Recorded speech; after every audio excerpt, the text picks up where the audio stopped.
statement purportedly from Bashar al-Assad says his sudden departure from Syria was unplanned and, he says, purportedly not his idea. The statement was posted to the Syrian presidency's account on Telegram, which has been disabled and then restored since the rebel takeover. In it, Assad purportedly says he stayed in Damascus, quote, carrying out his duties until the early hours of Sunday, December the 8th. Well, after rebels swept into the capital, the statement goes on to say he left the country until late that same day when Russia made the decision to evacuate him from its coastal airbase in Syria. Well, our international diplomatic editor, Nick Robertson, joining me now. Look, in this statement, Assad, and we have to assume it is him, but we are saying purportedly because we don't know for sure. But in it, he writes, quote, at no point during these events did I consider stepping down or seeking refuge. The only course of action was to continue fighting against the terrorist onslaught. Nick, what can we learn about the final hours of Assad's dictatorship from this statement? Yeah, I think some of it certainly smacks as face-saving, that, you know, this came without planning, and at no point did he plan to actually sort of step down.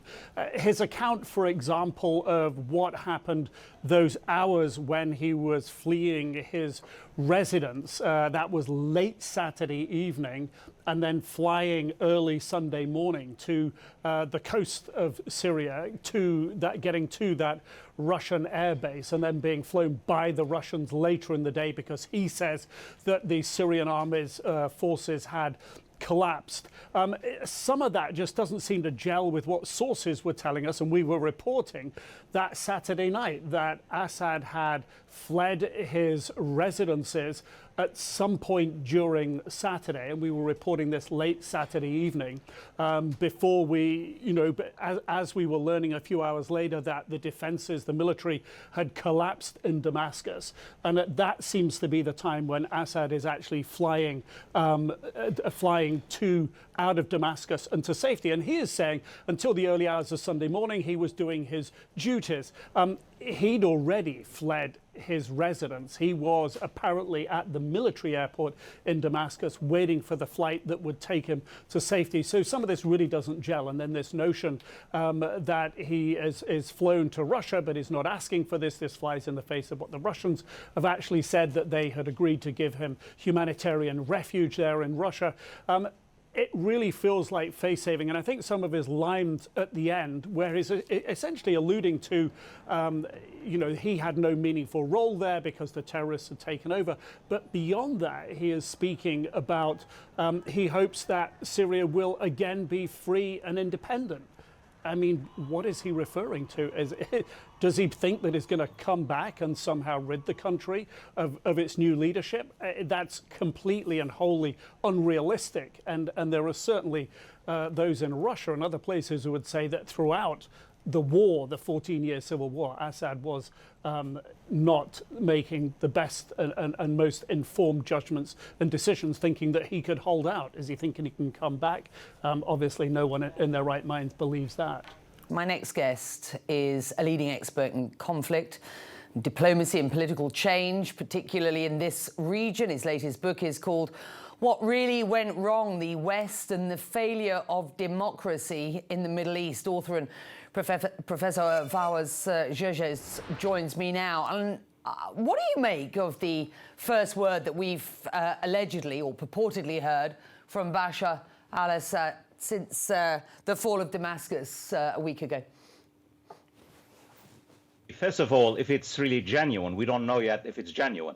I think it's really more of a justification and rationalization for Assad, why he basically left his people and his army in the, in darkness, and basically packed and left to exile. Point one. Point two, there is nothing that Bashar al-Assad can do or can say to really heal the deep wounds and scars of his tens of thousands, probably hundreds of thousands of his victims. Thirdly, contrary to what he said, Becky, when the opposition began their onslaught, their attack, shock attacks against, Idlib and Aleppo and Hama, Bashar al-Assad was missing in action. He never stood up. He never addressed his people. He never addressed his military man. It was pure silence. And this tells you a great deal about how coward Bashar al-Assad is. In fact, his followers in many parts of Syria, including the coastal areas, are enraged at his cowardice, how he really kept them in the dark for almost 2 weeks, and then he left alone with his family, leaving his people to really, take into account the consequences and the implications of his 24 years of brutality of Syria.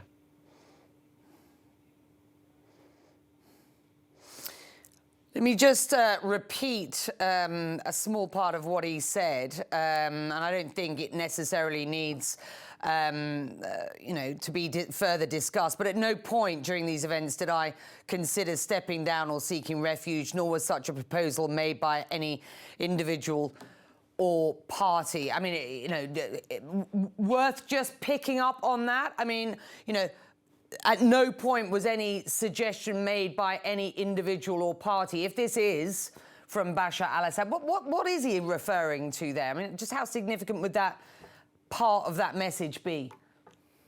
Oh, Becky, because since he basically packed and escaped and ran away from Damascus in the heat of darkness, even his own brother, who was in charge of the Special Operation Forces, reportedly did not really know that Assad was planning to flee his country. What he was really trying to do is to rationalize, is to justify, is to defend himself, because he is trying to send a message to his supporters, not to his enemies, because his enemies don't give a damn what he says, is that, no, I did not leave you alone. No, I did not basically flee. No, I did not really stab you in the back. That's what he's trying to say.